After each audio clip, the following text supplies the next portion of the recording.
Milton cantonment board کے دونوں voice presidents اور ہمارے الیکٹڈ کونسلرز بھی آئے ہوئے ہیں. وہ اس وقت جن ہاؤس کو وزٹ کر رہے ہیں. سچی بات یہ ہے کہ بہت دل خراش یہ واقعہ ہے، بلکہ سانحہ ہے. یہ ایک سانحہ عظیم ہے. اس گھر کی کئی حوالوں سے تاریخی اہمیت ہے. اس کی تاریخی اہمیت کا تعلق بابائے قوم کے ساتھ ہے. آپ کو سب کو یہ بات معلوم ہے کہ ان کی یہاں پہ بہت ساری چیزیں پریزرو کی گئی تھیں. ان کا سونے کا کمرہ، ان کی رائٹنگ ٹیبل، ان کے ہینڈ ریٹن نوٹس، ان کی اچکن، ان کا پیانو اور ان کا مہمان خانہ، ہر چیز یہاں پریزرو تھی. ان ظالموں نے ہر چیز کو جلا کے خاکستر کر دیا. کوئی شرم نہیں کی گئی. مجھے بتائیے، جو لوگ بابائے قوم کی میراث کو معاف کرنے کے لیے تیار نہیں ہیں، اور ان کے یہاں پہ سینئر لوگ موجود تھے، یہ نہیں تھے کہ لونڈے لپاڑے تھے، ان کی ساری لیڈرشپ باہر کھڑی تھی، اندر ان کے ٹکٹ ہولڈرز موجود تھے. سب کو یہ اچھی طریقے سے پتہ ہے کہ یہ جناح ہاؤس ہے، یہاں قائد اعظم کا یہ گھر رہا ہے، یہ کور کمانڈر ہاؤس ہے اور اس کی اپنی ایک سینکٹٹی ہے. لیکن اس کے تقدس کو اس برے طریقے سے پامال کیا گیا کہ راکھ کے ڈھیر ہے جگہ جگہ پہ، اور کلیجہ منہ کو آتا ہے اس کی حالت دیکھ کے. اور بطور کور کمانڈر ہاؤس مجھے یہ بتائیں کہ جو ہمارے سرحدی محافظ ہیں، ان کے سب سے بڑے افسر کی یہ آفیشیل ریزیڈنس ہے. یہ بات بھی سب کو پتہ ہے. اور ہم ایک سرحدی شہر میں رہتے ہیں. لاہور والوں کو اس کا بڑا تجربہ ہے. آپ ایک ایسے شہر میں رہتے ہیں جو بالکل بارڈر کے اوپر ہے، اور ہم جنگوں کا مزہ چکھ چکے ہیں یہاں پہ. تو آپ ایک اہم ترین فوجی جرنیل کے گھر کو جو حفاظت کرتے ہیں کئی سو کلومیٹر تک بارڈرز کی، آپ اس کے گھر کو اس طرح تاراج کر سکتے ہیں؟ میں نے وہ ویڈیو بھی دیکھی ہے جس میں کور کمانڈر صاحب، ان کا بچہ ٹین ایجر اور ان کی اہلیہ محترمہ کھڑے ہیں اور بدتمیزی ان کے ساتھ کی جا رہی ہے. یہ کس طرح کے لوگ ہیں مجھے بتائیں. اور میں یہاں کھڑے ہو کر یہ کہنا چاہتا ہوں کہ پوری پولیٹیکل سٹرگل کے دوران ہمارا کئی بار اختلاف ہوا اسٹیبلشمنٹ کے ساتھ، رولنگ اسٹیبلشمنٹ کے ساتھ. ہمیں تو کبھی خیال بھی نہیں آیا کہ جو ہم نے پروٹیسٹ کرنا ہے وہ کسی بھی فوجی تنصیب کے سامنے جا کے کرنا. اندر گھسنے کا تو کوئی سوال ہی نہیں اٹھتا، تصور بھی نہیں کیا. میرے ایم پی ایز میرے ساتھ کھڑے ہیں. مشرف صاحب کے دور میں ہم روز پروٹیسٹ کرتے تھے، لیکن جو کنٹونمنٹ ایریا ہے اس کی سینکٹٹی کو ہم نے کبھی مجروح نہیں ہونے دیا. ایک سولجر نے کہنا ہے کہ آپ یہاں سے نہیں گزریں گے تو ہم وہاں سے گزرے نہیں. سارا کچھ بھگتا ہے ہم نے. انہوں نے تو بیچاروں نے بھگتا ہی کچھ نہیں ہے. لیکن ہم نے جو احتجاج ہے، جو پالیٹکس ہے، اور جو ہمارے محافظ ہیں، اس کے درمیان تمیز رکھی ہے ہمیشہ. اور یہ ہر ایک نے کیا ہے. یہ ہر ایک نے کیا یہاں پہ. اور یہ جن لوگوں کو استعمال کیا گیا ہے، جن نوجوانوں کو ورگلایا گیا ہے، پڑھے لکھے لوگ، کوئی ڈاکٹر ہے، کوئی انجینئر ہے، آپ سوچیں کتنے نفرت کے انجیکشن لگائے گئے ہیں، کتنی نفرت بھری گئی ہوگی ان کے اندر. آپریٹ کوئی کر رہا ہے، استعمال کوئی کر رہا ہے، استعمال کوئی ہو رہا ہے. پتہ نہیں کتنی لیئرز ہیں اس سازش کی جو پتہ لگیں گی. یہ جو آگ لگی ہے یہ کوئی پیٹرول سے تو نہیں لگی ہوئی، یا یہ ماچس کی تیلی سے نہیں لگی ہوئی، یہ تو کیمیکل سے لگی ہوئی آگ ہے. منہ سے بول رہی ہے. یہ کیمیکل کیوں تھے ان کے ہاتھوں میں؟ کس نے دیے؟ کس نے یہ منصوبہ بندی کی؟ ہم نہیں جیلوں میں گئے، بے گناہ جیلوں میں گئے، ہنستے ہنستے گئے. سال ڈیڑھ سال جتنا ٹائم تھا کاٹا، واپس آ گئے. اس وقت بھی اتنی گرمی تھی، اتنی تکلیف تھی. ملک پر ایک نقاب پوش مارشل لاء لگا ہوا تھا. میں کبھی آپ کو پتہ کہنے سے باز نہیں آتا یہ بات، لیکن ہمیں پتہ تھا کہ کون کیا کر رہا ہے. آپ اپنی مسلح افواج کو امبیرس نہیں کر سکتے. دنیا کی کوئی قوم اپنی فوج کو امبیرس نہیں کرتی. وہ آپ کے لیے جانے دیتے ہیں، وہ بارڈرز پہ آپ کے لیے آپ کو پروٹیکٹ کرتے ہیں. اور پاکستان کی فوج تو ایک دوہری جنگ لڑ رہی ہے، بارڈرز کے باہر بھی لڑ رہی ہے اور بارڈرز کے اندر بھی لڑ رہی ہے. تو ایک فوج جو جانے دے رہی ہو اور جو حالت جنگ میں ہو، آپ اس کے ساتھ ایسا کیسے کر سکتے ہیں؟ اور کتنا مشکل ہوگا جو دشمن کو 5 گنا طاقتور دشمن کو اپنے سینوں پہ روک کے کھڑے ہیں. ان کو روکنا ان کے لیے کوئی مسئلہ ہوگا؟ لیکن میں یہ سمجھتا ہوں کہ یہ سوچا گیا ہوگا کہ کوئی بے گناہ جو ہے اس کی جان نہ چلی جائے، کسی گناہ گار کی بھی جان نہ چلی جائے. پر اس کا ناجائز فائدہ تو نہیں اٹھایا جا سکتا، اس کو کمزوری تو نہیں سمجھا جانا چاہیے. میں خود ایک تھورو بریڈ ڈیموکریٹ ہوں، کسی مارشل لاء کی کبھی حمایت نہیں کی، اور میرے خاندان نے تو تھرو آؤٹ اس کو اپوز کیا ہے. لیکن مجھے یاد ہے جب ایوب خان صاحب کے دور میں 65 کی جنگ لڑی، میرے والد صاحب ان کے سخت ترین ناقد تھے، جیلوں میں جاتے تھے، وار کمیٹی بنی وہ اس کا حصہ تھے، کیونکہ آپ اپنی فوج کو مضبوط کرتے ہیں، قوم اپنی فوج کے ساتھ کھڑی ہوتی ہے، جو لوگ اپنی فوج کو ٹارگٹ کریں ان سے بڑا کوئی بدبخت اور بدقسمت نہیں ہو سکتا۔ تو یہ فوج کے وقار کی بھی علامت ہے یہ گھر، یہ قائد اعظم محمد علی جناح کے حوالے سے اس کا تقدس ہے، اور پھر جی ایچ کیو جو ہماری طاقت کی علامت ہے، جو پاکستان کی ہیبت کی علامت ہے، آپ اس پہ پل پڑے، اور پھر ایم عالم کا جہاز جو ہمارے جو فائٹر پائلٹ ہیں ان کی عظمت کا ثبوت ہے، آپ نے اسے جلا دیا۔ پھر آپ نے جو سپیریئر ہماری ایجنسی ہے اس کے دفاتر پہ آپ نے حملے کیے، تو یہ کہیں ڈیزائن ہوا ہوگا نا بیٹھ کے؟ یار ساری زندگی ہم نے سیاسی احتجاج کیا، آپ میں سے بہت سارے ہمارے ساتھ گروہ کیے ہیں، آپ نے سالوں سے یہ دیکھا ہے، مجھے بتائیے یہ جگہ ہے احتجاج کرنے والی یا چیرنگ کراس ہے؟ یہاں کیوں آئے ہیں آپ؟ یہاں کون لے کے آیا آپ؟ 3 اطراف سے حملہ کیا گیا کور کمانڈر ہاؤس پہ۔ یہ 3 اطراف سے حملہ کرنے والے کون تھے؟ ان کا ڈیزائن کیا تھا؟ وہ کس کے لیے کام کر رہے تھے؟ جو آگ لگا رہے ہوں گے انہیں تو پتہ بھی نہیں ہوگا وہ کس کے لیے کام کر رہے ہیں، انہیں آپریٹ کون کر رہا تھا۔ یہ اتنا سادہ نہیں ہے، یہ مظلومیت کی کہانی نہیں ہے۔ تو اس لیے ہم سب اس کبھی ترین فعل کی جو پاکستان کی تاریخ میں کبھی نہیں ہوا، اس کی سخت ترین الفاظ میں مذمت کرتے ہیں۔ ہم سب افواج پاکستان کے ساتھ، شہداء کے وارثوں کے ساتھ، اپنے غازیوں کے ساتھ اپنی یکجہتی کا، سولیڈیرٹی کا پوری آواز کے ساتھ، جذبے کے ساتھ اظہار کرتے ہیں۔ ہم یہ بھی چاہتے ہیں اور یہ کہیں گے، اور اس بات کو ہم مانیٹر بھی کر رہے ہیں کہ کسی بے گناہ کو سزا نہ ملے اور کوئی گناہ گار بچے نہیں۔ یہ سیاست نہیں ہو رہی، سیاست کور کمانڈر ہاؤس پر حملہ نہیں ہے، سیاست جی ایچ کے اوپر دھاوا بولنا سیاست نہیں ہے، دہشت گردوں کے کام ہے۔ اس سے پہلے کنہوں نے حملے کیے جی ایچ کیو پہ؟ دہشت گردوں نے کیے، جن سے ریاست مقابلہ کر رہی ہے۔ آپ نے بھی وہی کام کیا۔ یہ نہیں ہو سکتا کہ آپ سیاسی غلاف پہن کے وہ کام کریں جو ٹیررسٹ کرتے ہیں، اور آپ کو اس لیے منسٹری مل جائے کہ آپ سیاسی پارٹی کا آپ نے غلاف اوڑا ہوا ہے۔ بڑی عجیب بات ہے یہ۔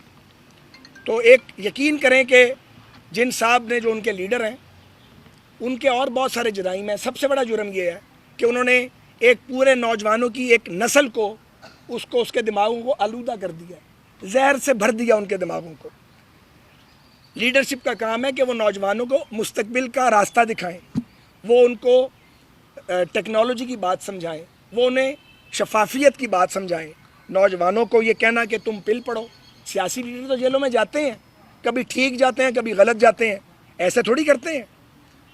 یہاں تو اس ملک میں نواز شریف صاحب اور ان کی بیٹی سزا کاٹنے کے لیے خود آ گئے تھے، یہاں لوگ پھانسیوں پہ جھولے ہیں، یہاں لوگوں نے جانیں دی ہیں، ذرا ٹھہر جائیں سارے لوگ، یہاں لوگوں نے جانیں دی ہیں۔ تو یہ مجھے آپ بتائیے کہ یہ طریقہ کار کیا ہے اور اس کا کیا جواب ہے ان کے پاس؟ انہیں پوری قوم سے معافی مانگنی چاہیے، ان کی پارٹی اور لیڈرشپ کو معافی مانگنی چاہیے، انہیں اپنی ندامت اور غلطی کا تسلیم اسے کرنا چاہیے برسر عام، پبلکلی اپالوجی کرنی چاہیے قوم سے، افواج پاکستان سے معذرت کرنی چاہیے، کیونکہ یہ پالیٹکس نہیں ہے، یہ احتجاج نہیں ہے، یہ حملہ ہے، یہ دہشت گردی ہے، یہ تخریب کاری ہے، یہ شر پسندی ہے۔ سیاست کا یہ کوئی طریقہ نہیں ہے۔ پاکستان میں بہت سی پولیٹیکل پارٹیز ہیں جنہوں نے مختلف مشکل ادوار دیکھے ہیں، انہوں نے جد و جہد کی ہے، لوگ مارشل لاؤں کے خلاف لڑے ہیں۔ ایسا تو کبھی کسی نے سوچا بھی نہیں جو آپ نے کر دکھایا۔ جو کام انڈیا نہیں کر سکا، جو انڈینز کام نہیں کر سکے، وہ کام آپ نے کر دیا۔ جو ٹی ٹی پی نہیں کر سکی کامیابی سے، وہ آپ نے کر دکھایا، سیاست کی گارب میں، سیاست کی آڑ میں۔ تو اس کو قبول بھی نہیں کیا جا سکتا، اس کو تسلیم بھی نہیں کیا جا سکتا، اس کو صرف مسترد کیا جا سکتا ہے، اس سے اظہار برات کیا جا سکتا ہے، اس کی مذمت کی جا سکتی ہے۔ تو میں ایک بار پھر آپ سب اراکین پریس کا شکر گزار ہوں۔ اگر آپ کوئی بات کرنا چاہیں اس حوالے سے تو میں اس کے لیے مذاکرات ہوں گے آپ کے عمران خان صاحب نے کمیٹی حکومت کی جانب سے کہ تحریک انصاف پر پابندی لگائی جائے، تو اس کے حوالے سے کوئی بات ہوئی ہے کہ مستقبل قریب میں اس کے اوپر وفاقی حکومت کو ایسا فیصلہ سامنے آ سکتا ہے کہ اس پہ پابندی لگائی جائے؟ پابندی والی بات میرے علم میں تو کوئی نہیں ہے۔ تو جو آپ نے مذاکرات کی بات کی ہے یہ بڑا اہم سوال ہے۔ پوری قوم کو پتہ ہے کہ مذاکرات کے دور ہوئے، میں اس سارے عمل کا حصہ بھی تھا، اور مجھے یہ کہنے میں کوئی باک نہیں ہے کہ اپنے بہت سے دوستوں کے اختلاف کے باوجود انیشیٹ کرنے والوں بھی شامل تھا، انیشیٹ کیا جن لوگوں نے کہ بات کرنی چاہیے. بات کرنے کا کوئی ماحول ہوتا ہے، بات کرنے کا کوئی ایجنڈا ہوتا ہے. جب وقت تھا اور ہم نے بات کی تو ان کی ٹیم جو تھی وہ بھی ریزنیبل بات کر رہی تھی. بات تو طے ہو گئی تھی، بات کیا تھی؟ الیکشن کروانا ہے پورے ملک میں، ایک وقت میں کرانا ہے. وہ تو سب چاہتے ہیں الیکشن ہو، ایک وقت میں ہو، آئین کے مطابق ہو، ٹرانسپیرنٹ ہو. اس پہ تو کوئی اختلاف ہی نہیں ہے. ڈیٹ کا اختلاف تھا، وہ بھی ہم نے تقریباً طے کر لیا تھا. جب ان کی ٹیم واپس ان کے پاس گئی، انہوں نے کہا کہ نتھنگ ڈوئنگ، بند کر دو اپنا ان مذاکرات. اور اگر میں غلط کہہ رہا ہوں تو ان کی مذاکراتی ٹیم میں کچھ لوگ ابھی ان کے ساتھ ہیں، کچھ جو ہیں وہ گھر بیٹھ گئے ہیں، کچھ چھوڑ گئے ہیں. وہ سارے پبلک فگرز ہیں، ان سے پوچھیں، میرا نام لے کے پوچھیں آپ، میں ذمہ داری قبول کرتا ہوں. تو جب مذاکرات کا ماحول ہم نے پیدا کیا گالیاں کھا کے بھی، وہ تو آپ نے ناکام بنا دیے. اب یہ نہیں ہو سکتا کہ آپ ملک کے وقار کے جو علامتیں ان پر حملہ کریں، آپ دفاعی تنصیبات کو ٹارگٹ کریں، آپ غنڈہ گردی کریں اور آپ سمجھیں کہ آپ دبا لیں گے، اور جب ناکام ہو جائیں تو پھر کیا یہاں مذاکرات کرتے ہیں. وہ ایک کمیٹی بھائی صاحب نے بنا دی ہے انہوں نے، وہ کس سے مذاکرات کرے گی؟ ان سے تو کوئی مذاکرات نہیں کر رہا. سیاسی جماعتوں کو تو وہ چور کہتے تھے، غدار بھی ہمیں کہتے تھے. حالانکہ یہ جو کام کیا گیا یہ غداروں والا کام ہے جو ہم نے کبھی سوچا بھی نہیں. اس لیے مذاکرات کا یہ ماحول نہیں ہے. اچھا قائد صاحب، آپ نے یہ اس وقت جو عمران خان صاحب کہہ رہے ہیں کہ اس کی جوڈیشل انکوائری کرائی جائے تاکہ پتہ چل سکے کون اصل ذمہ دار کون ہے، تو آپ اس طرف کیوں نہیں جاتے؟ انہیں بار بار یہ کوشش کر رہے ہیں، تو اس طرح آپ جو راضی ہو جائیں کہ اس میں وقت کیا مذائقہ کیا ہے؟ میری ذاتی رائے یہ ہے، سرکار کی کیا رائے ہے مجھے اس وقت اس کا پتہ نہیں ہے. ایک واقعہ جس کے ملزم آئیڈینٹیفائی ہو چکے ہوں، ان کی پوری نیٹ ورکنگ موجود ہو، جو یہاں اندر تو آگے لگا رہے تھے، وہ جن کو کالز کر رہے تھے ان کا پورا ڈیٹا موجود ہے. جب ہر چیز کا ثبوت موجود ہے، ریڈ ہینڈڈ لوگ یہاں سے پکڑے گئے ہیں، اندر سے ریڈ ہینڈڈ جو ہیں وہ باہر سے وہ سپاٹ ہوئے ہیں، اس کی کس بات کی انکوائری کروانی ہے؟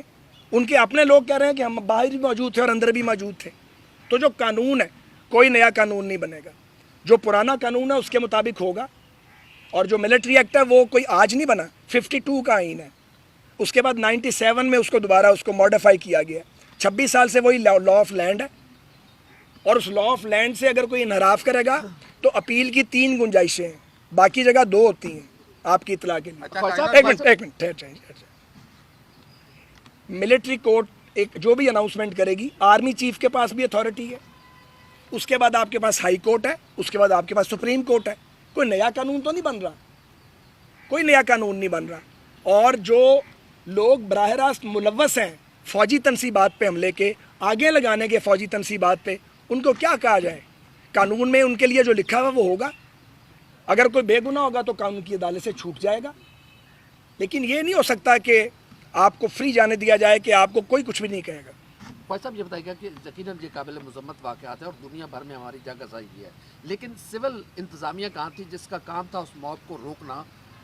ان کا کون محاسبہ کرے گا کہ جن نے کسی نے ان کو روکا تک نہیں، جن کی رسپانسبلٹی ذمہ داری تھی ان سے کون پوچھے گا؟ میں مرکزی حکومت کا نمائندہ ہوں، پنجاب میں ایک کیئر ٹیکر گورنمنٹ ہے. ایز اے سیاستدان خواجہ صاحب یہ فرمائیے گا کہ یہ ایک سانحہ تھا آرمی تنصیبات پر حملہ کرنا، جناح کا ہاؤس تو جل گیا، اب جناح کے پاکستان کو بچانے کے لیے کیا سیاستدانوں کو تمام مکاتب فکر کو اکٹھا نہیں ہونا چاہیے؟ کیا کہیں گے اس بارے میں؟ آپ سب جانتے ہیں کہ میں بات چیت والا آدمی ہوں.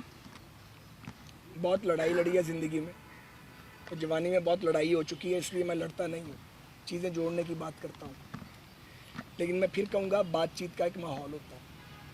جب ہم یہ کہہ رہے تھے کہ اگر آپ بات چیت نہیں کریں گے تو منزل کھو دیں گے، جب ہم یہ کہہ رہے تھے کہ آپ بات چیت نہیں کریں گے تو الیکشن یہ نہ ہو نظر ہی نہ آئے، یہ کہہ رہے تھے نا، کوئی منہ پہ نقاب ڈال کے تو باتیں نہیں کر رہے تھے.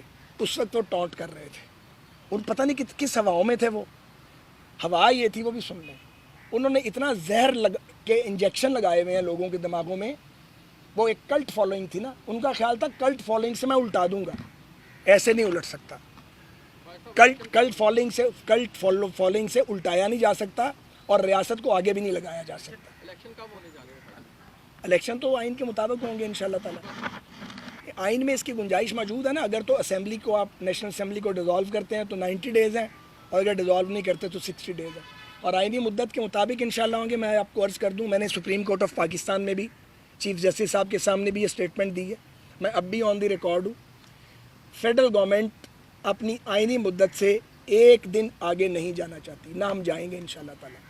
ہم جمہوری لوگ ہیں، کوئی پہلی بار تو نہیں الیکشن لڑنے جا رہے یار، سیدھی سی بات. بہت بہت شکریہ. صاحب یہ آخری سوال لے لیں. آپ نے کہا کہ ان لوگوں کو نہیں پتہ چل رہا تھا جو یہ کام کر رہے تھے یہاں، انہیں نہیں پتہ. جو پیچھے لوگ تھے ان لوگوں کے بارے میں کوئی فرما دیجیے گا کہ ان کے لیے کیا سزا ہے؟ سر وہ میرا کام نہیں ہے، نہ میں پروسیکیوٹر ہوں نہ میں انویسٹیگیٹر ہوں. جن کی یہ ذمہ داری ہے وہ اپنا کام کر رہے ہیں. ایسا بھی سمجھیے گا کہ تحریک انصاف کا جو آپ نے دیکھ لیا کچھ انہوں نے یہاں پہ کیا، آگے ان کا مستقبل کیا دیکھتے ہیں وہ پتہ نہیں یار، یہ تو ان کو پتہ ہوگا. بہت بہت شکریہ. بہت شکریہ.